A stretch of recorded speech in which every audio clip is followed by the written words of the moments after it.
Welcome to Who Put This On, Season 5, Episode 8, where we watch Homestead Rescue, Season 6, Episode 2. I'm Chris Lorenz. No singer. Harrison Hoffman. Hey, this is James. Annabeth. Max Laskax. All right, well, if this is your first time joining us, this podcast, we critique reality shows by watching one episode each week of a different reality show.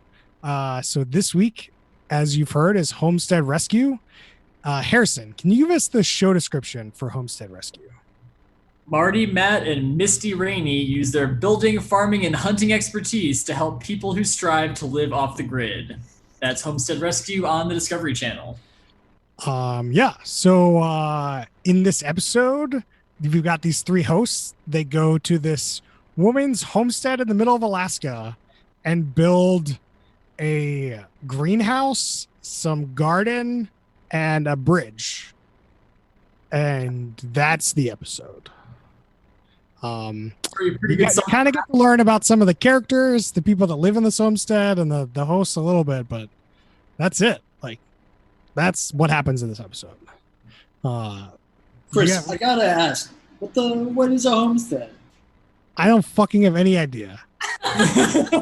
Okay. No, you couldn't take one guess? I could guess. Because the show is the one kind of defining a homestead for me. So, like, I don't know what, the dictionary says a homestead is. I would love to know. Like, do I live in a homestead? It's a home. Looking at it. No, you live in an apartment.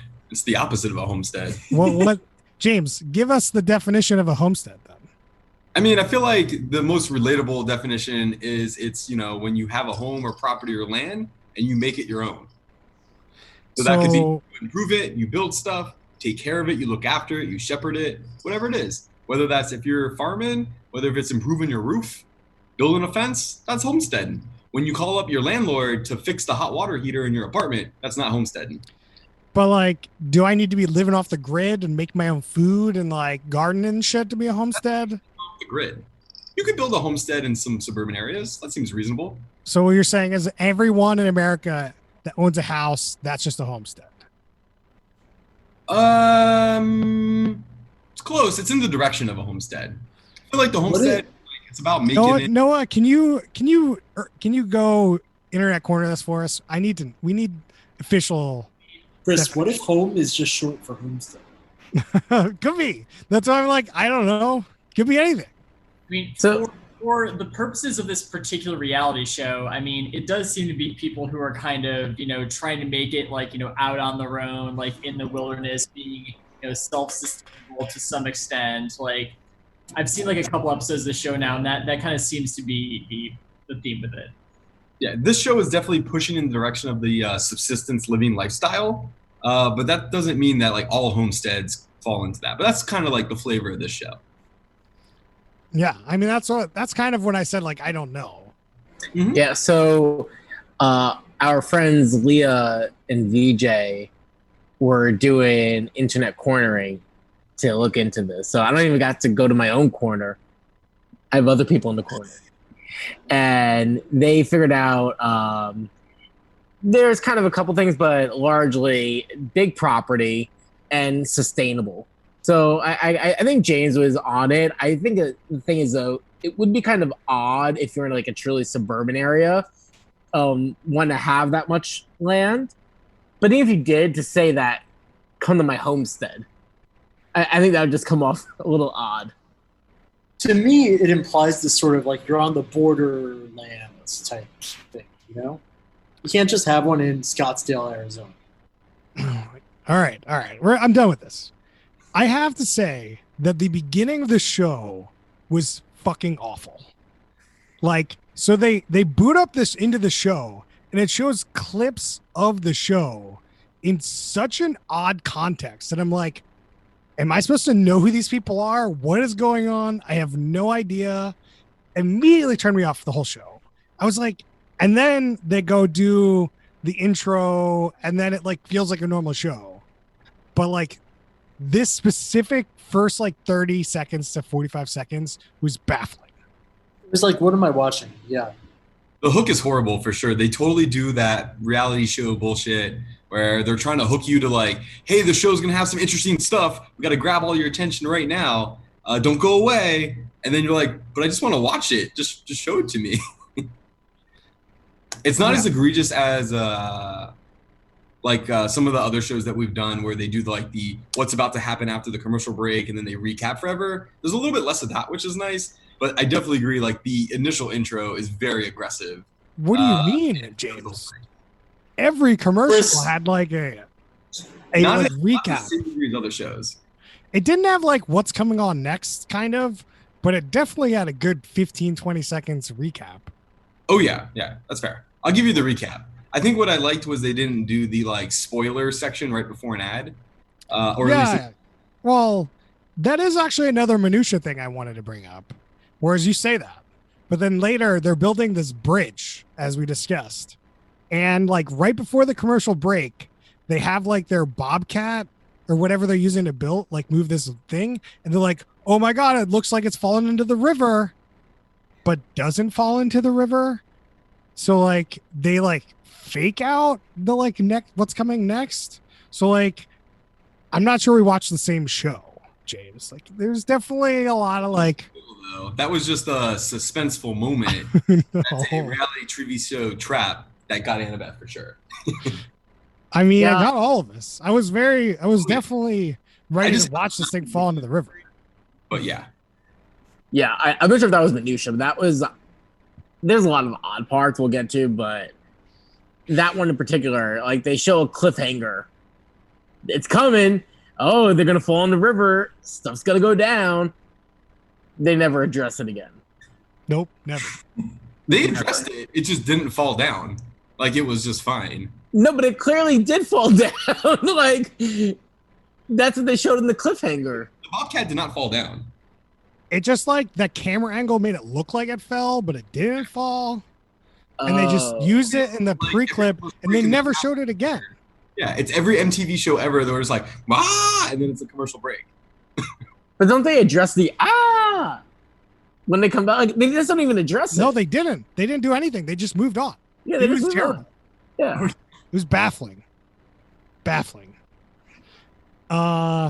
So I guess the other thing that like we first start out with is the hosts. We've got Marty, Miles, Misty. Okay, we gotta talk about this. Those I don't know. Fucking names. Ugh. I don't know if there's a lot to talk about with the hosts because I don't know who they are. I don't know what they do. I don't know their history. I don't know anything about them. Maybe this is a consequence of watching episode 2, which I guess I forgot to say at the top that we watched season 6, episode 2. Maybe I'll put that in the front before because I forgot. Anyway, maybe it's a consequence of not watching episode 1 that I don't really know who these people are. So like that I can understand, but overall they don't really have that great of a personality. Like I don't know what kind of, they're just like. You're telling me the dude with the deep V down to his belly button doesn't have a personality? It's fair. He got a mustache. What about that dude with the 6 foot? He's got a look. I'm not sure he has a personality. Okay, it's so a great way of putting it. The deep V guy, I forget his name. He's basically the main dude. That's Marty. Everybody else is his family, and he has spent his entire life homesteading in Alaska in the bush, and he has taught his family everything that they know about living off the grid. And that's basically all the setup you need for like what it is. So they go out and they help all these people. Yeah, like some other episodes randomly. That's basically the whole backstory. It's really wild to see dude with a deep V in the winter when there's like 6 foot of snow on the ground, and he's still rocking the deep V though. That's a real look. He's really committed to it. I mean, that might be the screenshot of the episode, I'm assuming. There's another shot that I think is in.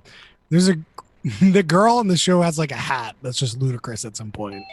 That is also, I think. Alert! A challenger appears. Their name, Brian Houston. You can wait for him to actually show up before you tee him up. I mean, it was right on time. It was close. Welcome, Brian. He watched the episode with us and then had something else to do. Now he's back. Yeah. Welcome. We're just talking about the hosts and their history of just homesteading in Alaska. You So, mean Jake, like they're just Yeah. property brothers in Alaska? I mean, that's what this show is, right? Like, you Right. copy the formula of having the like two likable, funny, goofy hosts. Now there's three, whatever. And they go and they fix up a house, but now it's not a house, it's a homestead. I mean, it's always been a homestead, but it was in need of dire rescue. And instead of sending John Taffer to yell at everybody, you send this Rainey family in to help fix it up for him. Teach him Okay. This is the other thing that really pissed me off about this episode. Thanks, James. Is the dire need, the lack of time. We're running out of time. This person needs help. And it's just like every segment, every time. And I'm just like, I get it. This person might need some help. You know, they only cleared this whole land and built a whole house in a year and a half. She can't handle building a stupid garden and a bridge. Like, give me a fucking break. Like, obnoxious. Like, I cannot stand any of the language they use this whole episode. It's definitely pretty weird how they set this like hard. I mean, because it's clearly like, okay, like the dude with the deep V can just be there for 6 days and he's gonna do as much work as he can in 6 days and like hopefully like leave you like in a reasonable spot. But the way they talk about it's pretty ridiculous. I will say that like I do think that we unintentionally kind of picked a little bit of a less interesting episode for this one, and in like some of the other ones we watched, it's basically been like, you know, it has seemed like they are more up against the clock because, like, for example, like winter has come and their water is freezing over and they're having to figure out, you know, how to like keep their animals warm and like keep these people from like not dying and stuff. So I think that like some of the other setups like feel a little bit more dire, but like in this one in particular, where there doesn't really seem to be any time pressure other than like this dude just has to leave in 6 days, like it definitely feels a little bit weird. In those other episodes, Episode is by far the worst of like the 2 or 3 random ones that I've seen. Yeah, Like it's not even close. Like there is no sense of urgency. The situation is not that bleak or dire. And she's more or less like doing kind of okay. Yeah. And like that is not the case in any other like moments or like so like we basically us three, me, Harrison, and Annabeth discovered this while in a hotel driving across the country, and we're like, oh, this show is pretty cool. Like, and from the time we saw it, the situations were much more extreme than this one. This was definitely a not great episode from my perspective. Yeah. Yeah. So- the real dire thing here was that like she physically couldn't work anymore because of her shoulder, and it seems like she's been there for like a year and a half and she hasn't been able to get her business off the ground, so she's not making any money and she can't do the things she needs to make the business happen by herself. By the way, we So- have to talk about this business. You should go, Noah. yeah, fucking Michigan crew. So in the dire episodes, like that's got to be manufactured, right? Like nowhere you're living remote in Alaska, then you're waiting for the last minute for the TV crew to come out there. This to is a fix constant your thing. heat and water situation. Okay, I will put right now. How much money is it going to take for Noah to do an experiment? Live 3 months in the winter in Alaska on your own off the grid. Zero, like, No, he's No, I never wouldn't. going. He's not going to do that because there's no 4G and there's no Quibi. Yeah, if Quibi doesn't go to Alaska, like what's the point of living? there's satellite internet out there. We watched that one show with those old folks. They had internet. Totally. But do they have Like, $1 He Chris, was you though bring- off the grid. You bring up a good point, which is this show is relatively close to that British Netflix show about Alaska and the two. Does Yeah, anybody remember what that was called? I have no idea. We're gonna call it Wild Wild Wilderness or something. It was that one where the guy was giving away his house, right? It was Win yeah, the yeah, yeah, It was Win the Wilderness. yeah. Yeah. Yeah. I mean, that was like a competition. This definitely seems like Property Brothers mixed with that. It's just Yeah. Property Brothers in Alaska. I don't think it has anything to do with that show, but like, it's the same kind of people. Sure. On the topic of like the immediate need, like I imagine that like it was a pressing need to like already, and then like by the time you could actually get it out there, it's like okay, now it's a shit show. Mhm. If it was like a better thing, But like, why even take the risk? You're literally in the middle of Alaska. That seems so irresponsible. No, like this is what they dream of. Like, hey, like I have all this openness. Like I'm gonna survive on my own, and then unfortunately, shit goes south. I mean, this is definitely like a common theme of the people on the show. It's like they, have gotten way in over their heads. Things have like totally escalated, and they just like don't know a way out except for calling in the guy at the DV. It's kind of like when you're on like one of those bar rests, you're like, Restaurant Impossible. It's like, this has gotten so bad and it's beyond my skill set to like solve this problem. So I'm either going to have to leave or depend on this dude to help me fix my situation. But how do you call this guy? Is he like 911? Is he like, let me call the or 411? Like, you're just going to call this guy and he's just going to show up and film this reality show? Like, that's just ludicrous. I mean, I'm sure that it's like these other things where you probably have to like film some kind of a video of your property and be like, oh man, here's our fucking terrible like farm that we built, and here's like this bear, like, oh, this is where the bear attacked all my chickens and like whatever, and like, can you come and help us? That's how I assume it happens. But that's what I find so crazy is that they're shooting this demo tape. Yeah. There's some weeks in between there. Then they gotta like shoot the schedule the shooting. Oh yeah. But like, there's so much time now that has passed, and they're still taking a risk on like, I'm gonna freeze to death in 3 weeks. They're not actually going to freeze to death. It's probably like, if I don't get help with this, I might have to go spend the winter in Anchorage, and I might come back and it's all destroyed. All right, let's pull us back a bit and talk about the actual people that own this like homestead. Yeah. So we've got the Plum family? The Plums. Which is Shelly, and she has 2 children, Sierra and Noah. So Sierra lives on the property, and Noah has a full-time job where he works 6 days a week and can't help. And we've got Shelly. One of the things that they really bring up, like every segment again, is Shelly has a broken shoulder or some fucking thing with her shoulder. She has a what now? Could you say it again? I didn't catch it. something with her shoulder, so she can't go out and like build a greenhouse or do the other things. But like somehow she got this whole land cleared and a house built in a year and a half. So, and solar panels, and she had a pretty nice TV. So like, she's really running out of time to like get this garden up and running in the middle of summer. Like, it's really dire. I'm sorry. I have to be snarky about it. I can't. You understand the Alaskan winter, Chris. She spent all of the money that she has in the world. She went all in on this situation to like buy this land, and she's trying to start some kind of medicinal herbs business. Yeah, that's her dream. Medicinal. We got to talk about this. So we have to talk about this. There's only one medicinal herb you're going to be making money off of. Tax free. Cocaine.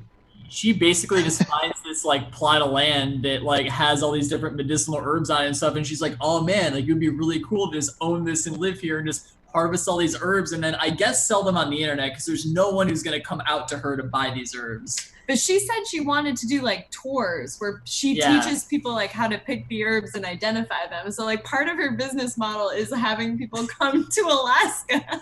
Well, that's what the Win the Wilderness people ended up doing. Was like they owned like a hotel or some shit and people came to them. So like that's not out of the ordinary, but you got to have like the hotel on your land too, and a way for people to get there, and like definitely. Yeah. But that's some reason for them to come there. The hotel seems way more profitable than going on like this herb expedition for like a couple hours. That doesn't seem like that's going to rake in a lot of money. Like what going rate for foraging for some herbs? I have no idea. Like I have no idea. But if you're say you're in Anchorage and you're going to this house, how far away is this house? Not close. Like you're gonna drive like 4 hours to do this herb tour and then drive 4 hours back? Like that's just not fucking happening. Also, the kids have jobs. What are they doing? What is close to them? Anchorage. They're supposed to help out. That's it. You're really screwing over the daughter here too. Like she's living in the fucking middle of nowhere. Like no. About the daughter.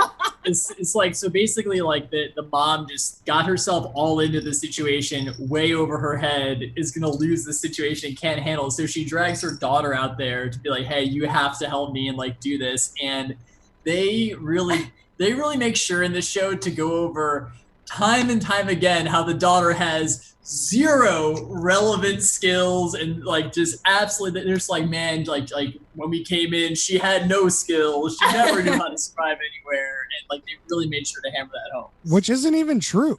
Like, so there's a gun segment where she gets this gun and they like set up a target, and like she shoots once. There's one like gun, there's only like one hole in this thing, and it's in the bullseye, and you're like, okay, I guess that's fine. Like, I guess you're moving on now.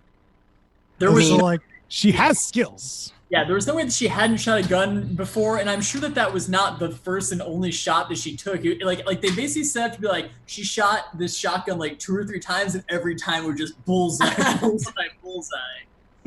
Unclear. Yeah, so then they talk about like this Alaska winter where you got 6 to 8 feet snow, and you got talking about like the moose. A lot of moose talk in this show. A lot of worried about moose. James, a lot of moose talk, not too much moose action. Are you guys worried about the moose? The meese? I don't think they're meese, are they? That can't No. be where's the internet corner?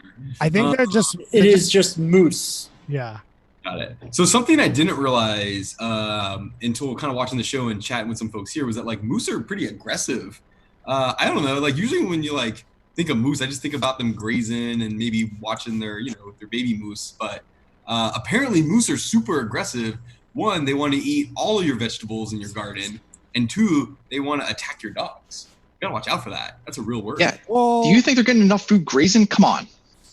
Here's the real thing though.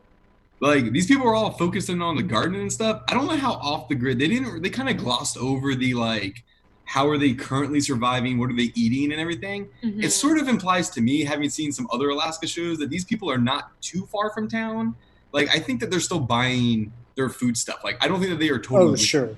I mean, Otherwise, definitely you're not. shooting that moose. Like that's a lot of meat. You need that for the winter, and they're not prepared at all. There's no freezer. There's none of that. So like, I don't think that they're like truly living 100% off the land, which isn't necessarily a bad thing for them, but just saying. So wait, you mentioned like off the land. Like what do you? But you also conflicted with like off the grid. What do you think off the grid is?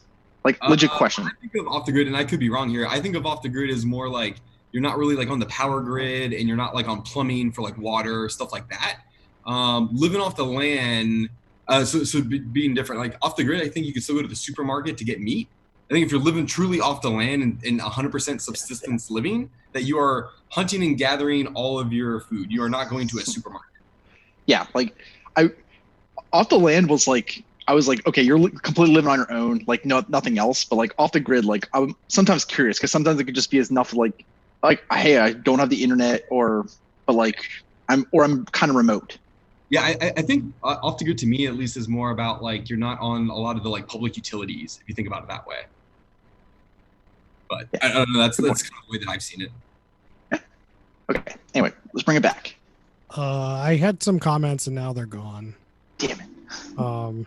So I got some minutia.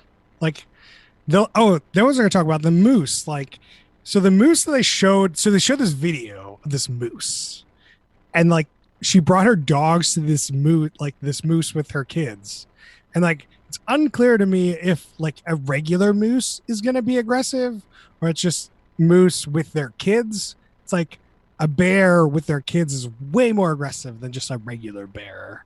You know what I mean? I believe that is, they are usually scared away, but when there are kids involved, then they get wild. Yeah. And then the second thing I want to talk about with the moose. So they build this like fence structure around this plant garden, whatever. Is that going to actually defend against a moose / bear? Like, I can't imagine that chicken wire stopping anything that size. Like, you just walk over that. No, I don't think it's going to. It seemed like a poor plan the entire time. But sorry, go ahead, Brian. No, I don't think it's gonna like stop it initially. I think that like it'll probably get tangled up. Like it definitely won't step over it. At least I don't know. I can't remember how high it was. It didn't seem very high. Like if it went all the way to the top, I think it would be way more of a deterrent. Yeah, but it's gotta like get caught in the antlers is like the big thing. If it gets caught there, then like it's gonna freak out, but like it probably won't come back. I don't know, no idea. The other thing is like, so the original fence plan was to make these teepee poles around, and then Sierra was like, I don't want to see fucking teepees on my fucking homestead. Literally. And so they built like a real fence where they like dug the poles in and like they like nailed the top together. So like what is the pros and cons between the two there? Like we never got any of that. They definitely talked about it. Well, what were the pros and cons? I can't remember the exact words because they used some different words I hadn't heard of, but effectively the teepee strategy was to avoid the problems with the ground freezing and thawing and being snowed over in the winter. Compared to the single pole smash in the ground, you're gonna have to deal with basically the ground moving and freezing, and then basically causing like the poles are gonna be able to like break a lot easier. Yeah, so you're gonna have to repair that thing, and you don't have the excavator, so you're just screwed. Yeah. Right. So she screwed herself. Oh yeah. She can get a sledgehammer, but oh wait, her shoulder's busted. She needed to see those plants, dude. That's way more important than keeping away the moose. How do you get a sledgehammer up the 8 feet to slam this? Right. You jump. I don't know why you're asking these stupid questions, Chris. Sorry, that's funny. What's some other minutia? So they made a decomposing what is it called? Compost. Decomposition bin. Yeah, Yeah. bear-proof one. They made a composter where they took a rain barrel and some wood and an old bike. So that was pretty like that was ingenuitive. Like I thought that was kind of interesting to see. Like that's like the stuff I liked about the show. It's like ingenuity. That was cool. Yeah, there were a couple of moments of like engineering fun that I was like, oh, maybe the show isn't awful. And then The other thing that I thought was kind of cool is like they're making this like greenhouse, and they have like they set rocks up on the corners, some pretty big rocks, and they like use a drill to drill in these like kind of I don't know spokes that will hold the base, and they can like adjust the base depending on where it is in the rock, so you can level out your greenhouse while it's on these rocks instead of it being on the ground as like kind of a base. I don't know. I'm assuming there's some issue with just putting the greenhouse on the ground. Other than maybe it's easier to level this way or not. I don't. probably routing wood The again. winter is frozen and below zero for like many months. Yeah. So I just don't know what that means in terms of like, I guess the floor would be really cold. Yeah, I mean the soil in the ground is going to freeze over. So I think part of like raising it is to gain some heat disparity. It seems like the main thing. Like the way I think about it, I think it's like the water in the ground's gonna freeze, which will like disrupt stuff because like it'll expand. Well, like it's not also like just water. Like literally, the dirt will freeze in Alaska. Like the ground is frozen. Yeah. Dang, and that probably expands too. I don't want to be in a place that cold. You definitely don't. You definitely don't want to be in Alaska. It sounds terrible. There's also no sun. Like it's like, there's only sun for like 2 hours a day in the winter. It's terrible. Depending where you are. We're night people now. Maybe you are. I guess the other thing they do in this episode we talked about is they make that bridge with the excavator. And then while they're doing that, they've got this guy, the main host, what's his name? Marty is just in the deepest of V's. James, have you ever worn a V this deep? I mean, I have played on a flag football team where it was mandatory to wear a deep V shirt, and that was pretty deep. I would say a little bit uncomfortably deep, but it still wasn't anywhere close to this. Yeah, this is like he's got like one, maybe two buttons. I think it was belly button, dude. I mean, it was pretty much open. Yeah. That was great. There's also a moment where like his mom calls and tells these awful jokes, and I want to know how this ended up in the episode. Harrison, can you Oh tell my us God. why we had to listen to these terrible jokes? I cannot. Okay. Also, it was terrible. not just his mom, also him. He keeps like making references to song names. He's like, now she has a bridge. Now she can break on through to the other side. That's great. Weird catchphrases. He loves the catchphrases. Maybe this was just a bad episode. Love a good catchphrase. It did not work for me. There is another minutia. I'm gonna go off the bridge. Jump off the bridge. To a timber where they break a TV. Oh, Thank goodness. Oh yeah, how This did is we on my miss that? minutia list. Yeah. So to tee this up, the main host asks the mom to go get something in the house, which she wants to get rid of, and so she chooses her main like big TV to go bring out and break. And I guess that's their only TV because she's talking about how the kids are not going to like it, that they don't have a TV anymore in the middle of Alaska.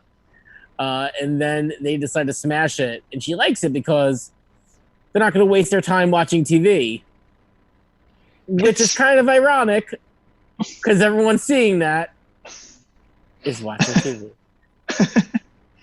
This immediately made me hate her so much because she is essentially like asked her family like come out and work for her and like help her out, and then she has taken away like a source of entertainment. I would totally be like understanding if it was like, yeah, like they're totally addicted to the television, can't do anything. But damn, like you, like she's just like, yeah, Alaska's your TV. No, fuck you. Like, don't be that much of a dick to your kids who have come to help you. My bet is there's another TV in that house. Then, sure, there probably is. I'm But the just- symbolic, it Even was if there's terrible. another TV, like, why not sell it? Like, you can smash something of lower value, especially if you're gonna get some money to still like build up the house. Okay, no, let me tell you this. The producers are like, hey, can we smash this TV? We'll give you like $300 or whatever the TV's worth. Go buy a new one. Then it's me like, oh, great. Pretend like you're happy that we're smashing this TV. Like and then, this really pisses me off. Okay. So they're leaning up to this, right? So they're like, look at these solar panels. It's surrounded by trees. We got to get these trees down. But then, like, right before that, they were like, well, we need 40-foot logs. Look at these trees over here. Then they're like, oh, let's cut one of these down. Oh, let's smash this TV. But then do we ever get back to let's cut all these trees down? Or like, did we use this tree to go across? Like, fuck, like, what the fuck is going on in the show? Like, all these leads up that don't lead anywhere. I fucking hate the show. And this is one of the main reasons why. Like, I'm so angry at the show. I don't think there's more times they said I fucking hate the show more in this show than any other show. Because it just teases these things up, doesn't pay them off, and they're just boring. Like, there's like 2 or 3 moments where I actually enjoyed the show. But I don't know. This episode was just terrible. I thought that they used the trees that they cut down to build the bridge. I mean, they did, but did they use that tree? Did they use a different tree? Yeah. It's just they tee these things up and then you just assume they don't. It just I don't know. The way it's presented, I didn't like. I do think that like this speaks a little bit about the show because to me like there was like a lot of like boring moments where like you'd easily tune out, and then like try to like fill in like some of this stuff, but it's not constructed in such a way that like it keeps your attention or like describes the situation well, if that kind of makes sense. There's so much wasted time in this. This could be a 5-minute YouTube video. Yeah. Like, I'm not even fucking kidding. It could be 5 minutes. So I sent you my rating before this because I didn't think I was going to be on this, and I said this could be a Quibi. Easy 5-minute content. Yeah, I build on that. I think it would have been cool to see how they get all the like big construction equipment out there, because like they kind of do a little bit of like funky math in the show It's like, oh, for $300, you can build this bridge that normally would cost $3,000. And it's like, you guys have an excavator, a forklift, and it's like, you don't have that shit laying around. Yeah. I mean, it's definitely clear that these people live closer to civilization than they're making it appear. Like, they showed the same shot like 18 times of like this river, but now what's next to the river or the road to get to there? Like, I don't like, in general, you gotta like let it go and like believe that they're not near civilization, but like which I did. Like, I'm not like assuming, I'm not upset that they didn't show or like assuming that they're closer than not, but it is very questionable with especially the rest of how the production was, and how everything was produced. Anyone else have any other minutia they want to bring up? Annabeth, we haven't heard from you in a while. I don't know if I have any more minutia on this one. I just thought, we saw some cool projects get made. We saw a very boring family. I liked the big beard guy. We didn't talk about him at all. We focused a lot on the deep V, but not the big beard. Miles? Miles is the beard guy. I just don't know what there is to say about the beard guy. His beard has been growing for so long and it's so old that it got gray in the middle of it growing. So like the top of it is gray and the bottom of it is like brown. It's pretty nuts. That is, that's unusual. Is it? Probably. We don't really talk about Misty either, the other host. There's nothing to say. Yeah. Well, so this brings us to, we started this last week where we have questions. So let's lead us to some of these questions. So like, since we're talking about the host, is this the apex for these hosts? Like, is this their top of their career? Oh yeah. Where else are they going? I don't know. Like, is this just like a advertisement for them? Like, for them to like, normally their business is coming to their house and you pay them to like fix your shit. Sure. Here's the thing. That's not exactly a large market, and if they are as good as they claim to be, you probably already know about them. There's not that much competition in the homesteader rescue business. Got John Taffer. He's probably more expensive. Anyone else want to weigh in on Apex? Everyone agree? I definitely think Apex, because this show has lasted so many seasons. Like, that's pretty good. I mean, we are in season 6. So, I don't know if this is Apex. Wait, do you know about another show? The Internet Corner. He gets paid $20,000 to $30,000 for a speaking fee. Oh, Marty Rainey. Yeah, but does he get that because of the show? I have to imagine. Like, he's not getting that when no one knows who he is. So he definitely has like a lot of experience on Roughing It. Like, he's got the legit street cred for that. The show is what's like propelling him. But still, like, the show is good, but $20,000-$30,000 for a speaking fee? That and Discovery Channel show? I don't know. Neck and neck. I mean, he probably makes more money in the hosting gig, but that's not the question. But who knows how to answer this question? I don't know. Fucking making these things up. I got no idea. Let's see. James, what is the most baffling or cringeworthy moment in this show? Oh man, damn it! This show wasn't as good for those. There are so many other moments in others. I can give you mine if you want to think about it for a second. Give me one, and I'll come back to you. All right. So there's this. So our boy Marty comes along and he's like, makes his bridge, and he's like, the grass is always greener on the other. Like, he says that, and the context for grass is always greener is not like, it's very negative, pejorative thing, but he doesn't say it like that. He says like, literally, the grass is better because she can get her herbs on the other side of this fucking river, which for some reason doesn't exist on her side of the fucking river. I don't get it. Whatever. I think this just falls into him saying catchphrases that don't really apply just because it comes into his. No, I know. This is my most baffling / cringeworthy moment. Like, it exists in both. It's like baffling and cringeworthy at the same time. So, I don't anyone have else? cringeworthy. The baffling though, because I just find it really hard to believe, was the that was her first time shooting a gun. Like totally unbelievable. Nobody hits 3 perfect shots in a row when their first time shooting a gun. Like it's just totally unbelievable. So not cringeworthy, but definitely baffling. Like maybe just clearly lying. Yeah. I mean, agreed. Anyone else got any baffling, cringeworthy moments they want to bring up? Brian? I got one. So, why the fuck are these hosts so enamored by this video of a moose? I'm sure they've seen moose before. Agreed. I don't know if they've seen a GoPro before though.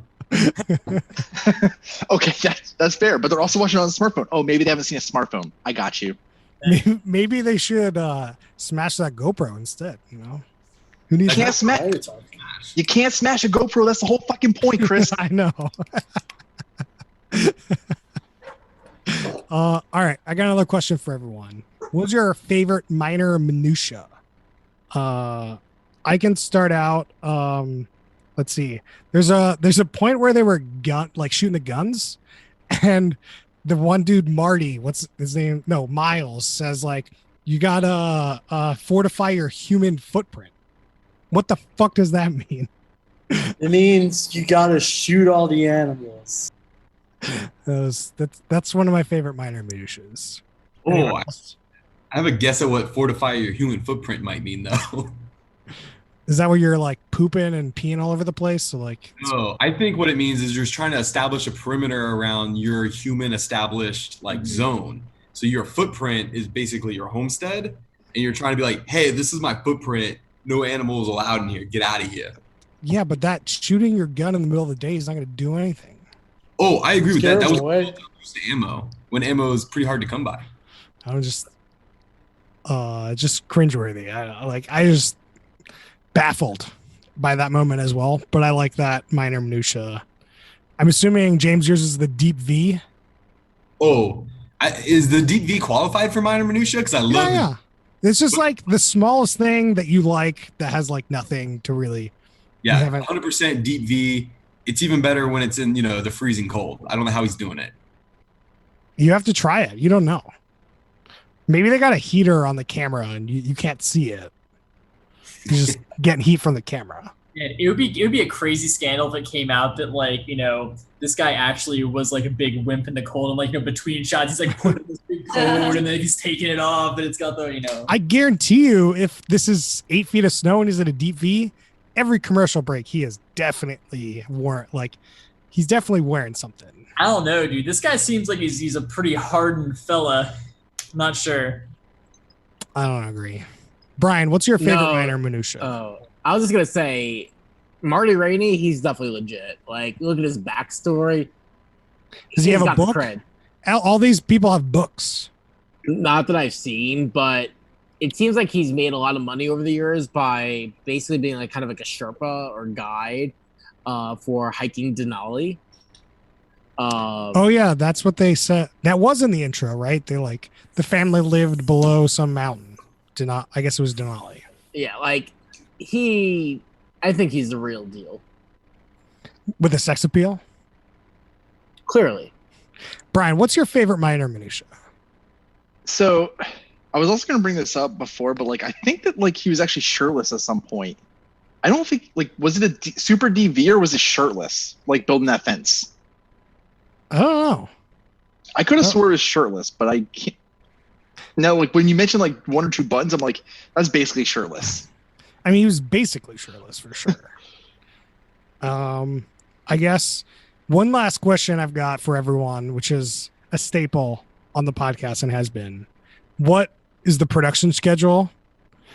We lost some Michigan guys, so maybe they'll be back in. So clearly, I think Harrison mentioned it was a week for the production schedule, but it's not really clear. They're there. To me.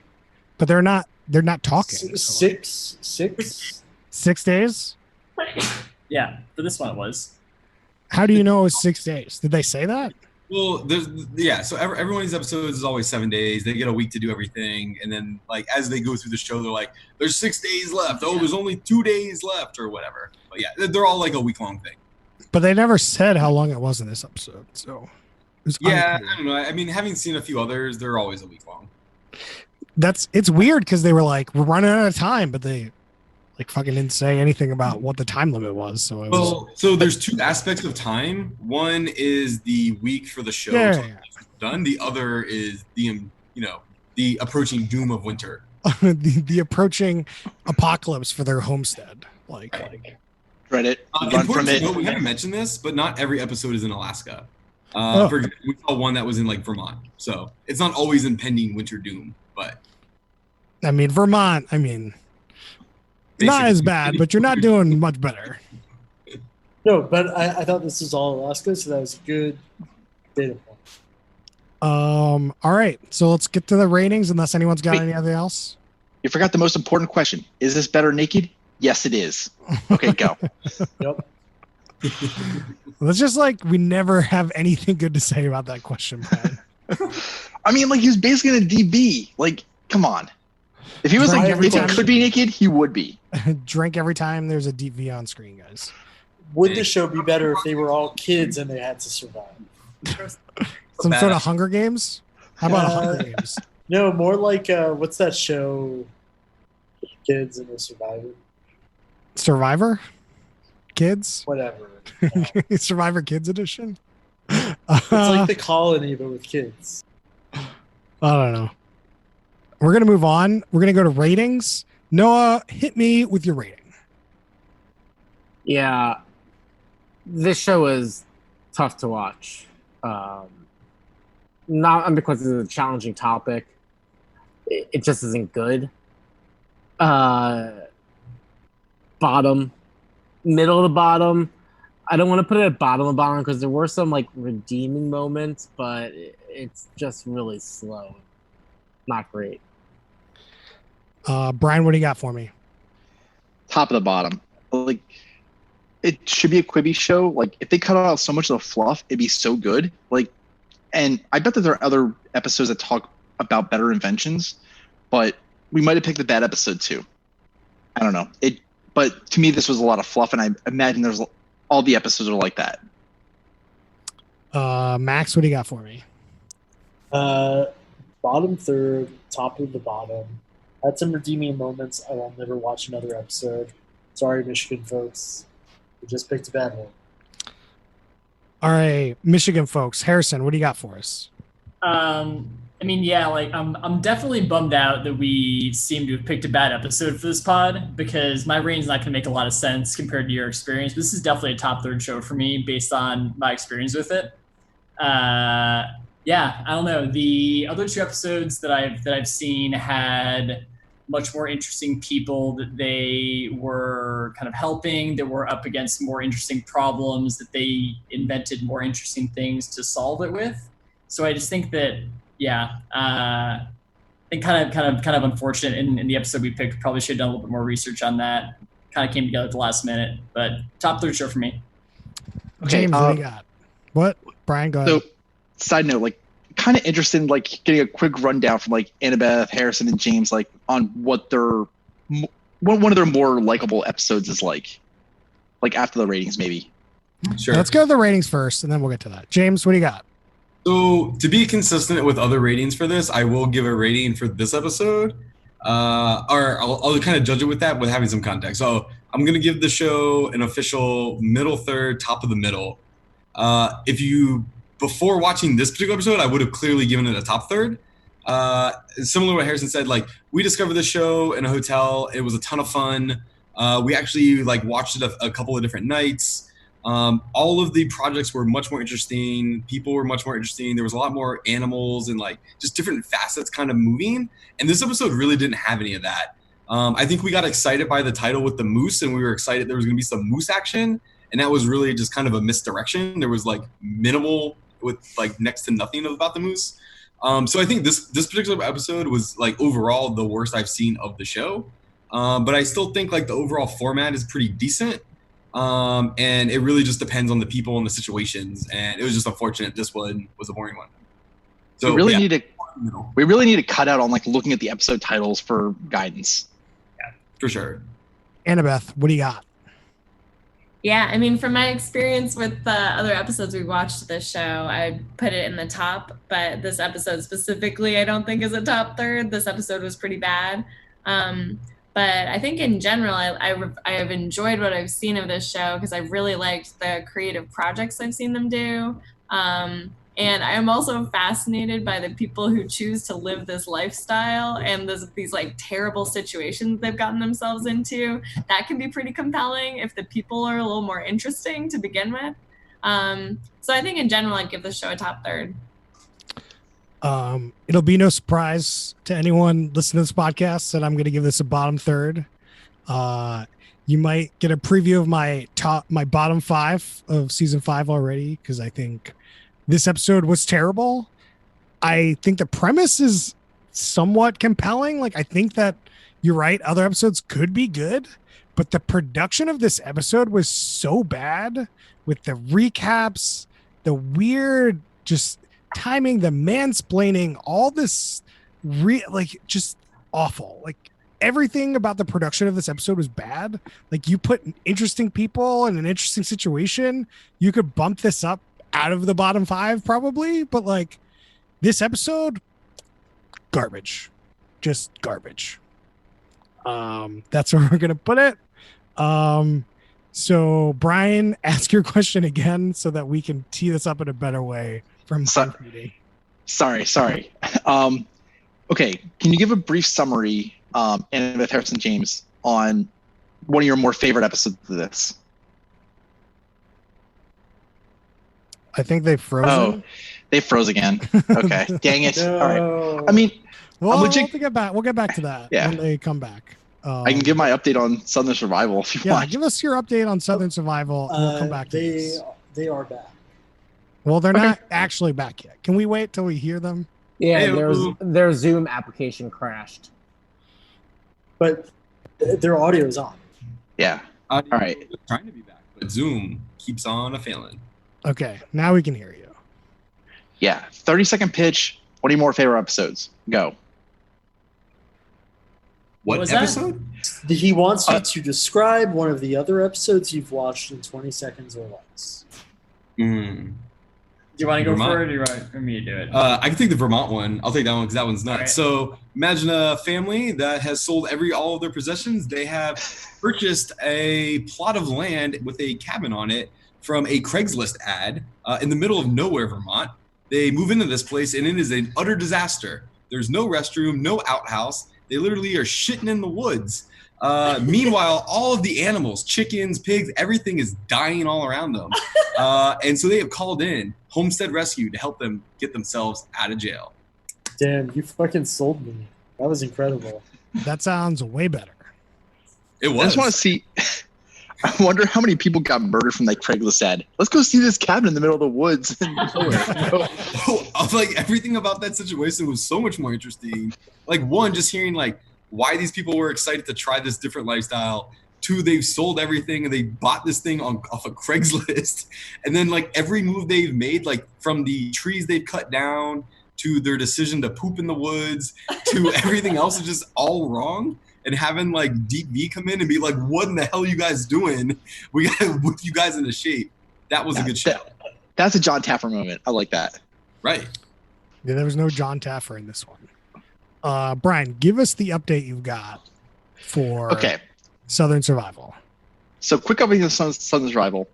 Watched a few more episodes. It is definitely a little bit QFC-like, but there are still some like interesting moments because like they were doing QVC. Sorry, I cannot pronounce stuff right now. So one of the things that they were doing was like windshield braking and like testing like how to like get out of a car like if it like drowns and stuff. And watching that episode, it made me realize like, yeah, these people are just like we're not the right audience. Like this audience is like, hey, I can't expect 911 people to get out to me in any reasonable sense of time. So like I need to get this thing from my car in order to help me in a shit show. I have a question for you. do they still only be like, well, you need this. This is the scenario. This is the one product that is good. Or Yeah, do they well- actually test products? They actually did test like a bunch of products for that, and like they were saying that like, hey, this like spring loaded like braking system for the glasses in the car is the most effective. Like it breaks it with ease and quickly. So that was interesting. The second one I saw was they had like a Knife or Death style competition. Then they brought in Big Chris from Knife or Death. Oh, So that was kind of cool. And they had like a stupid little course they made, but like it was still fun. And also learned a little bit like knives, where it was like, oh yeah, like this little like curved part of the top is for like sparking a fire. And they also invented their own knife with like little compartments. So it wasn't entirely like QFC, but there was still like a bunch of like, hey, I'm trying to sell this product. QVC. QVC. Kingston. I need that Kingston charcoal. The Kingston. Harrison, have you been enjoying the challenge this season? I have been, but we are not up to date on it, so we cannot. What? You're watching this show No over the update. challenge?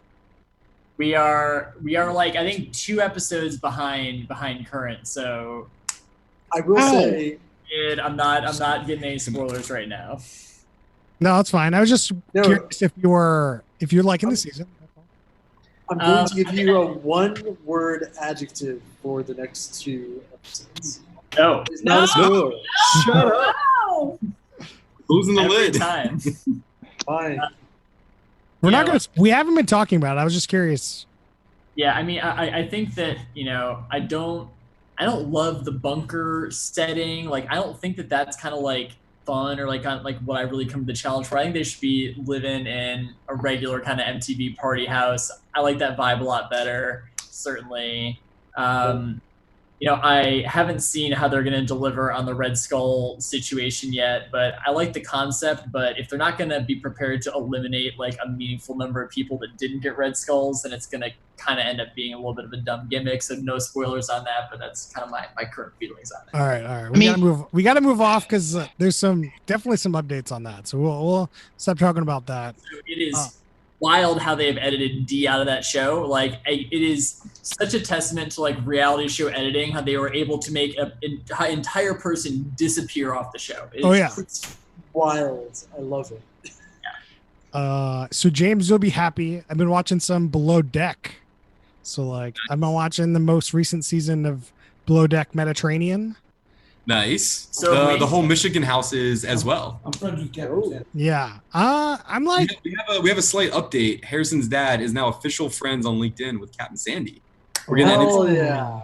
Wait, how? you just add that connection and they accept it, Brian. That's how you get it. Yeah. I'm gonna be honest, it's not my favorite kind of reality. Like there's just like this minutia about all these people doing their jobs, just kind of like I don't care that much. I do like the relationship drama, like that's kind of interesting, but most of them are in relationships. I don't know. I'm still sticking with it, but I don't know if I would continue on to another season. But I'm assuming you guys are really enjoying the season. Yeah, James? it's been really good so far. I mean, like, Come down to Queen of the South. Annabeth and I have watched the first 2 seasons of regular Below Deck, which are really good. And then we started on the new Mediterranean season when we came here. Yeah, definitely liking it. I like the chef Kiko. Maybe we'll try and make some of that moqueca stew that he's always making. Let's see. I will say this season's pretty good, but it hasn't really ramped up at the same kind of rate as some of the others. So we're going to have to see where it goes. But it is really interesting having seen other seasons and how the characters sort of come in and out. Really excited about this whole Bugsy situation with Hannah going all the way back to, I think, season 2 of the Med. A lot of drama. It's been fun to see how that relationship's going along. Anyone else have any other shows they want to shout out before we leave it? Max? I have watched another 2 episodes of Undercover Billionaire. Oh yeah. So we talked about these briefly where you were muted. Yeah. So I'd be interested to see what you said. I think it's still a really fascinating show. I do not believe the business he is developing will hit $1 million. What was that? I missed that last. I do not believe that the business he's developing is going to hit $1 million within 90 days. I think it will. I think it's way more staged than we think it is. Like Sure. him finding the tires, and then all those business development people helping him, and then all these people in like the community helping. Like I could see a little bit of it, but like there's like 15 people helping him for like no money. Yeah, the no money thing is especially weird. They don't even get equity in the company. They're just helping him for free. Doesn't make any sense. I love hate watching that show, so I'll probably watch another. I'll probably finish the season, but it's been a while. James, you're shaking your head at me. What is this hate watching thing? It's baffling. It's like I like to watch it and take notes and be like, how the fuck is this working? Like, what's going on? Like, you have to watch it, Max. Like, Max agrees with me. Okay.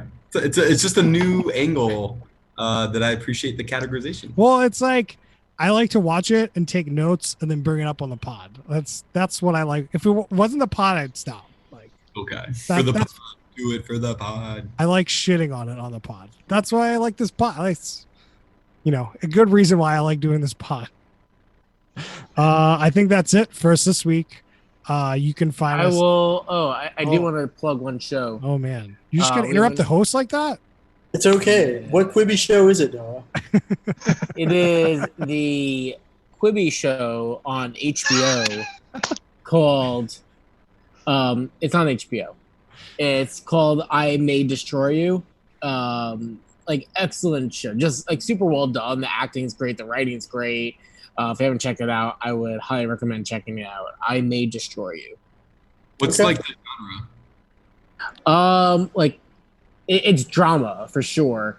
It follows this woman in present day London who's a writer and just like lived through her life. It's super well done. Like I can't really describe it more than that. Like I just put on your like to-do list. All right. In the queue. Just trust Noah. That's what you have to do. From a anonymous listener, we have it's a BBC show. But actually, maybe HBO just got the rights on the show in the US. It's probable. Well, that's it for us this week. You can find us on Twitter at whobutthison. You can email us questions and suggestions at whobutthison@gmail.com. And you can find us on facebook.com/whobutthison. And we'll see you guys next time.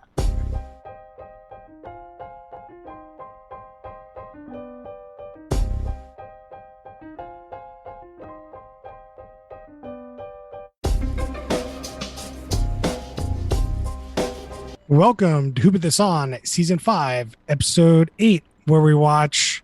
Fuck, what is the name of the show? God damn it. Homestead.